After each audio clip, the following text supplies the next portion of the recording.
සංසාරේ කවදනම් අපි ආයේ මිනිස්සු වෙලා උපදීද? මිනිස්සෙකුට ප්‍රියශීලී විදිහට කතා කරන්න පුළුවන් වෙන්නේ මිනිස්සු වෙලා ඉපදුනොත් විතරයි. අඬ දබර වෙන්න කෑකෝ ගහන්න ඒවට ඕන තරම් ආත්ම තියෙනවා. දැන් බල්ලෙක් තව බල්ලෙක් දැක්කහම මොකද කරන්නේ? අපි වගේ කොහෙද යන්නේ කියලා අහනවද? බුරාගෙන පනිනවා. හපන්ඩොට්ටු වෙනවා. මට කියන්න සත්ව ලෝකයේ තුල සතෙක් තවත් සතෙකුට බය නැතුව ඉන්නේ මොන සතාද? හැම සතෙක්ම ඉන්නේ තවත් සතෙකුට බයෙන්.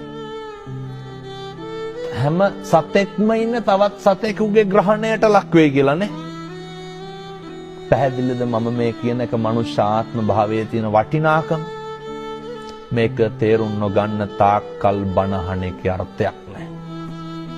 කෙනෙකුට දෙන්න පුළුවන් දෙයකට තියෙන්නේ වතුර වීදුරුවක් නම් ඒක බොහොම ගෞරවයෙන් දෙන්න. ඒක බොහොම ඕනෑකමින් දෙන්න. මෙහෙම දේශනා කරන්නට හේතුව තමයි පින්නතුනේ අපිට සංසාරේ කවදනම් ආයේ මිනිස්සෙකුට මම මේ වතුර වීදුරුවක් කීවේ මේක බොහොම සරල දෙයක් රුපියල් 50ක්වත් යන්නේ නැහැ. කවදනම් ආයේ කෙනෙකුට වතුර ටිකක් දෙන්න.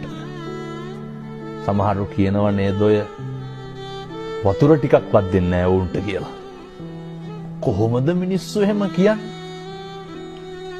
ඒ වැරදි අඩුපාඩු වෙන එක ඒ මිනිස්සුන්ගේ වැඩක්. හැබැයි සත්පුරුෂෝ විදිහට හැසිරෙන එක කාගේ වැඩක්ද? ඒක අපේ වැඩ.